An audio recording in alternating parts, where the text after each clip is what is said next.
ધર્મ क्या चीज है भाई? अरे हजी बधी दिवसों बाकी છે એને धर्म करवाना है कि नहीं? ऐसा बिलीफ सिस्टम आज भी समाज में कि धर्म करना यानी क्या? बुढ़ापे में जाकर मंदिर, उपाश्रय, देरासर, ये वो सब बुढ़ापे में करने का। अभी क्या टाइम नहीं है, ऐसा टाइम नहीं होता है जवानी में फालतू का। वहां जाकर क्या मिलता है? वहां कुछ नहीं मिलता है। ये पहली मान्यता। दूसरी मान्यता, भाई जो भी है परलोक जैसा कुछ नहीं है। समझ में आया? जो भी जलसा करना है यहां करना है, अभी करना है। मर गए तो खत्म हो गया। हाथ में जितना टाइम है मौज ले लो। ये दूसरी भ्रामक मान्यता।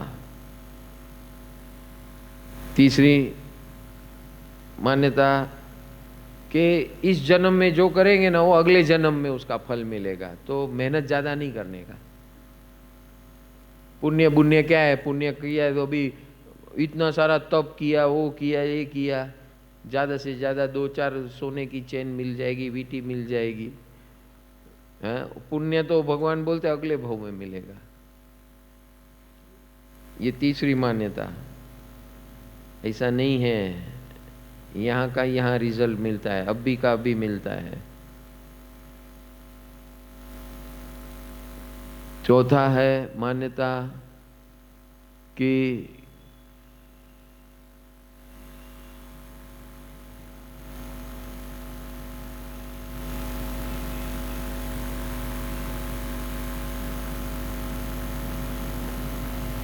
आपके घर में कोई एक व्यक्ति है, बहुत धर्म करती है, तो उस धर्म का लाभ पूरे परिवार को मिलता है। या एक घर में चोर चकारी का काम करता है, उल्टा सीधा काम करता है, 2 नंबर का काम, तो उसका परिणाम पूरे परिवार को मिलता है। ऐसा कुछ नहीं है। तेरा किया हुआ तेरे साथ, मेरा किया हुआ मेरे साथ। घर में 5 सदस्य है, एक धर्म का काम करता है, एक चोरी लूटपाट का काम करता है। अभी किसका परिणाम मिलेगा घर वाले को? हाँ, तो जो सेवा का काम करता है उसको, जो काम करता है उसी को उसका फल मिलेगा। हाँ, वो साथ रहेगा, आपके साथ रहेगा तो हो सकता है आपका प्रोटेक्शन हो जाए, लेकिन फल तो जो पुरुषार्थ करेगा, जो मेहनत करेगा, जो कर्म करेगा उसी को मिलेगा, चाहे शुभ हो या अशुभ हो, अच्छा हो या बुरा हो। तो ऐसी मान्यता उस जमाने में थी। तो ऐसी सारी अलग अलग प्रकार की मान्यता।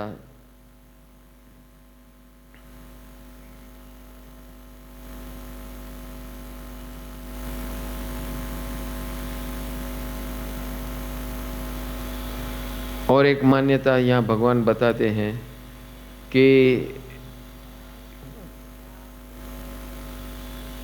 कोई गुरु गुरु अपना ध्यान देता नहीं, रखता नहीं है भाई, कोई अपना कल्याण नहीं करने का। मैं ही मेरा गुरु हूँ, मुझे मेरा मालूम है सब, किसी के पास जाने की जरूरत नहीं है।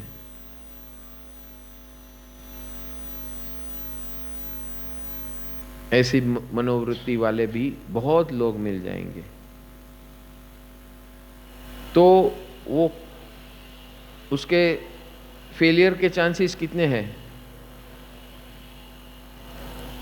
आपको कोई भी काम, सपोज फॉर एग्जांपल आप बिजनेस करते हो, आप अपना घर चलाते हो, तो जिसने घर चलाया हुआ है और आप नए नए हो, नई गृहस्थी स्थापित कर रहे हो, तो आप जिसने 10-20 साल से घर चलाया हुआ है, गृहस्थी निभाई है, उसकी सुनोगे तो आपकी, उसने जो गलती की है तो आपको बिना खर्चे आपका काम हो जाएगा कि नहीं? आप किसी और एक्सपर्ट बिजनेसमैन, आप ग्रुप में है जो बिजनेस ग्रुप में, तो एक दूसरे से शेयरिंग करते हैं एक्सपीरियंसेस, तो उससे काफ़ी लाभ होता है कि नहीं? हाँ, सो यहाँ भगवान यही बोलते हैं कि गुरु का मतलब क्या है? अनुभवी, अनुभवी, जो आपसे अलग लेवल का अनुभव, जिस फील्ड में आप कमजोर हो उस फील्ड का उससे अनुभव है, तो आपके मार खाने के चांसेस कम हो जाते हैं या शून्य हो जाते हैं। इसीलिए गुरु की हाजिरी की आवश्यकता है। अगर मैं मेरी बात करता हूं, I was a good new product developer. जब मैं बीआरसी से रिसर्च सेंटर से निकला तो मैंने 200-250 आइटम बना ली थी उस जमाने में जो रिक्वायर थी। कोई भी आके बोले कि मेरे को ये बना के दे दो, बना के दे दो। तो I had a confidence that I can make anything in my field and I have solutions for everything. लेकिन that was my technical aspect. I was in business, so I was supposed to earn profit from whatever activity I do. तो मेरा गलती क्या था? I was not a good businessman. I was a good technocrat, but I was not a good businessman. Because I was being a businessman, I am supposed to know and understand, भाई जो भी मैं करता हूँ, किसी के लिए भी जो भी प्रोडक्ट डेवलप करता हूँ, सर्विस करता हूँ, कंसल्टेंसी करता हूँ, जो कोई कार्य करता हूँ, तो उसमें से मुझे मेरी इनकम आनी चाहिए, उसमें से मेरा खर्चा निकले, उसमें से मेरे पास प्रॉफिट बचे। That is the motive of business. वो हम देखते ही नहीं थे। हम तो, हमारे अंदर वो कीड़ा था, I can develop, I can develop, I can develop. तो कुल मिला के क्या, लॉस तो नहीं होता था, जीरो हो जाता था। तो at the end of 2 years what I found that revenue was there, but all revenue was consumed and I'm back to square zero. तो एक दिन हमारे पिताजी ने पूछा, भाई શું ચાલે છે? हम गर्व से, प्राइड से, ये बनाया मैंने, ये बनाया, वो बनाया। तो सुनते रहे 1 घंटे तक। बोला, तारो बैंक अकाउंट में કેટલા પડ્યા છે? ના ના, ત્યાં તો ઓડી ચાલે છે। ओडी तारी आ घोड़ी ने बंद कर। ये बैंक फैसिलिटी में समझ में नहीं आता है कि आप कहाँ हो, कहाँ खड़े हो, क्योंकि फ्लो चल रहा है, कैश फ्लो चल रहा है। लेकिन आप प्रॉफिट में हो, लॉस में हो, तो 3-4 साल के बाद पता चलेगा, या आपका ट्रायल बैलेंस शीट निकालेंगे तब पता चलेगा। वो तो अपनों को ज्ञान था नहीं, तो पता चले हाँ बात तो सही है, इतना मेहनत किया, ये किया, लोगों का उसका खुशी तो मिला, लेकिन अभी शादी करनी है भाई, घर चलाना है, पैसा तो चाहिए, दूसरे के ऊपर खर्चा कैसे करोगे? फोकस ऑन 250 बनाया ना, उसमें से 5 प्रोडक्ट सिलेक्ट करो और वो प्रोडक्ट को होलसेल में मैन्युफैक्चर करके सेल करो। You should have selling marketing capacity, ability to market whatever you have done, and select such products which you can easily produce, manufacture and do business. Select like that. तो तब से लेकर आज तक मैं 4 से 5 प्रोडक्ट, और मेरा एक फंडामेंटल पॉलिसी था, प्रिंसिपल, हर साल एक नया प्रोडक्ट बनाने का, so that by the time 4-5 साल में एक प्रोडक्ट डाउन होता है तो ये ऑब्सोल्यूट होता है, तो ये एक प्रोडक्ट आके उसकी जगह ले लेता है। तो अभी तक हमने ऐसा बिजनेस किया 40 साल। अपनी नैया पार हो गई, अभी नया जनरेशन आया, उसको लगता है हाँ हम प्रोडक्शन करते, अरे डेवलपमेंट क्या, जीरो। तो एक दिन तेरी गाड़ी रुक जाएगी जिस दिन वो ऑब्सोल्यूट हो जाएगा। तो समझ में आ रहा है? So these are the things which अनुभवी can give you, और उसी को गुरु कहते हैं। जो अनुभव ज्ञानी है वो ही गुरु है, और ऐसे गुरु होना जिंदगी में आवश्यक है और रखना आवश्यक है। आपको you should find out your गुरु। अभी हमको ये सब ऑनलाइन करना था, तो पहले हमने प्रीति बहन को तैयार किया, वो नए हैं सब, फिर भावना बहन को तैयार किया, फिर तेजस को तैयार किया, सब लल्लू चंद। यानी कि जिसके आधार के ऊपर, लल्लू चंद का मतलब क्या है, अनुभवी नहीं है, ज्ञान पा लिया, लेकिन जब रुकावट आती है तो उसको कैसे ओवरकम करना वो अनुभवी बता सकता है। तभी 3-4 महीने, कितने महीने हो गए, 3-4 महीने हो गए, जुलाई से हमारे नाथ जी आ गए, आदिनाथ, मैं उसको आदिनाथ बोलता हूँ, उसका नाम है कौशिक नाथ, मैं उसको आदिनाथ बोलता हूँ। तो नाथ जी आ गए, तब से ट्रांसफॉर्मेशन शुरू हुआ और सबको आनंद आने लगा। आ रहा है कि नहीं? You are all enjoying. Praveena ben तो सबसे सीख सीख के अपना काम गाड़ी बढ़ा रहे। प्रॉपर ट्रेनिंग 3 लोगों ने लिया है, इन्होंने लिया, प्रीति बेन ने, भावना बेन ने और तेजस ने, तीनों को। लेकिन तीनों मिल के भी, क्योंकि तीनों नए, और उसमें तेजस नहीं आ तो था ही नहीं, आओ, ये 2 बोलते हाँ बराबर से नता है और वो हावी हो जाता है, हाँ नहीं आ था જ नहीं, प्रीति आंटी पॉसिबल જ નથી, गुरुदेव ने कही दो।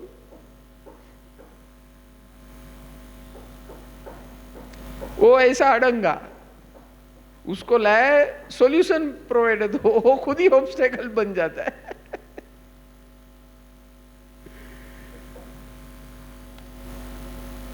तो समझ में आ रहा है, ये ग्रोथ के अंदर ये भगवान जो बात कर रहे हैं उसी की बात कर रहे हैं। Your belief system are the biggest obstacle after difficulties in your life. आपके जो अभिप्राय है, ओपिनियंस है, जजमेंट्स है ना, वो सबसे बड़ा। ये बात मैंने कहां से सीखी है वो भी बताता हूं मैं। ये अभिप्राय और जजमेंट की जो बात है, मुझे नहीं समझ में आता था ये अभिप्राय जजमेंट इतना बड़ा रोल प्ले करता है। नीरूबेन, दादा भगवान के अंदर नीरूबेन थे, उसका हम सत्संग करते थे, उनके साथ हमारा पर्सनल परिचय था। तो पहली बार उन्होंने जब बताया ना अभिप्राय, तो मुझे क्या, ये क्या फालतू बात क्या करता है, अभिप्राय में क्या होता है, उसमें अभिप्राय है तो क्या उसमें। लेकिन जैसे जैसे उसका मैंने रिसर्च स्टडी करते गया, मुझे एंड में ये रिजल्ट मिला कि भाई अभिप्राय ही सब कुछ है। हमारा जो सत्यानाश करने वाली जो चीज है ना ये हर चीज में हम ओपिनियन और जजमेंट पकड़ लेते हैं ना, तो हमें छूटने का मौका ही नहीं मिलता, वो पकड़ के बैठ जाते हैं। And that does not allow us to grow and move ahead. अभिप्राय एंड जजमेंट्स और फिर आगे जाके हमने योग दृष्टि के अंदर, पतंजलि योग सूत्र के अंदर सांख्यकारी का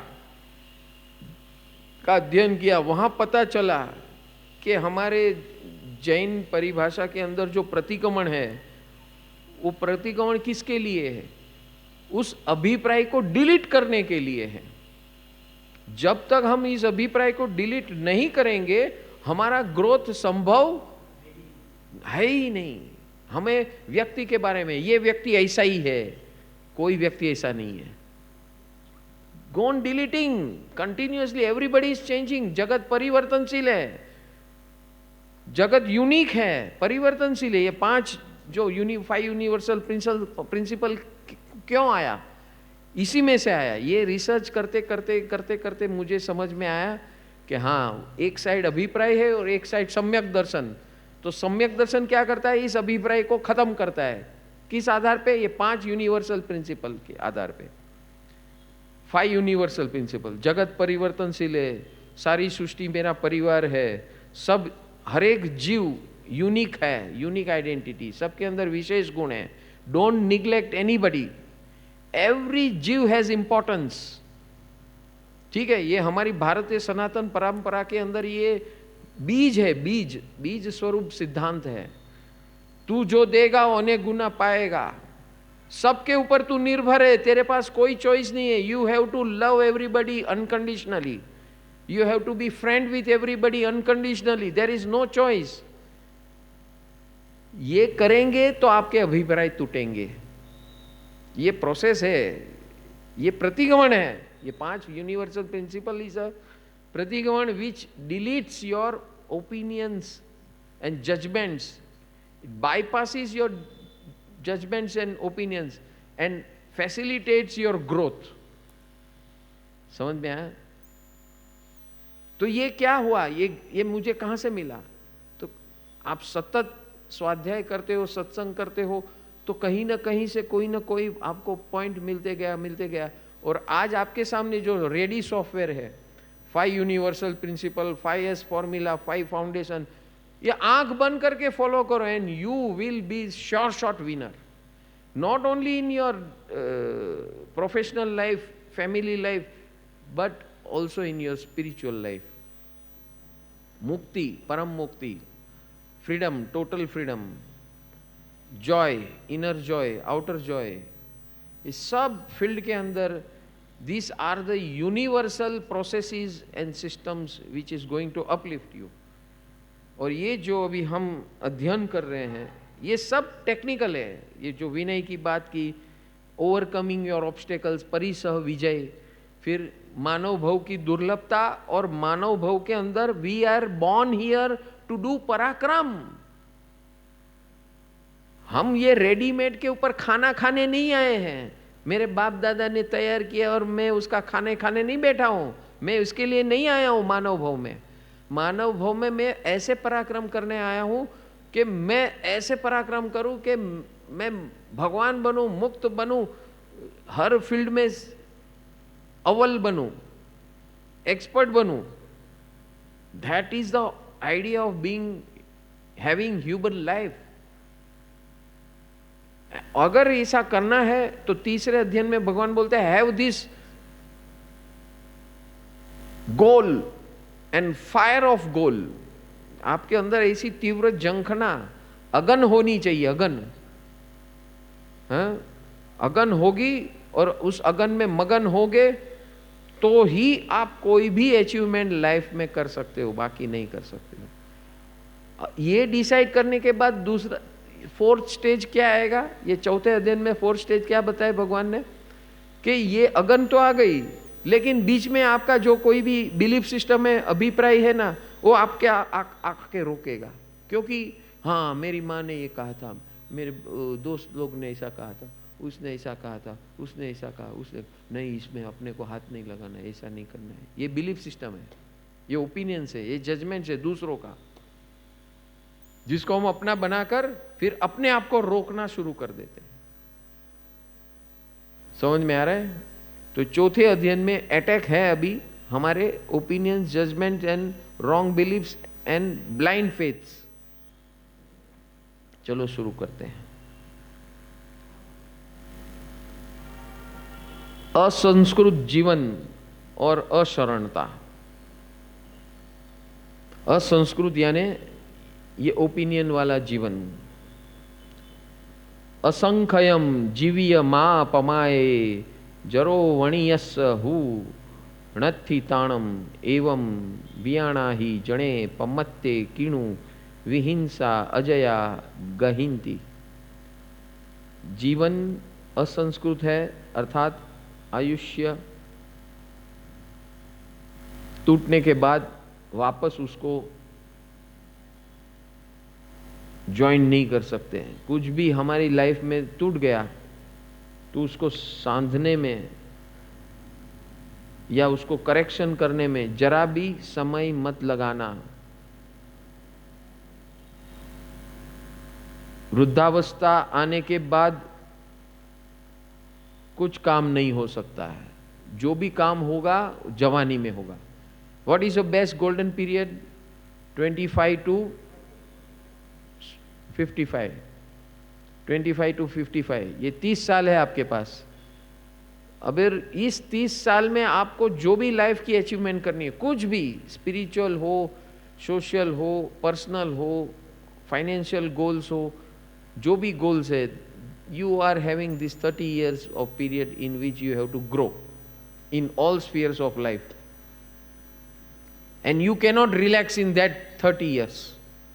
You cannot relax, you have to be on your toes. ऐसा यहाँ भगवान बताते हैं।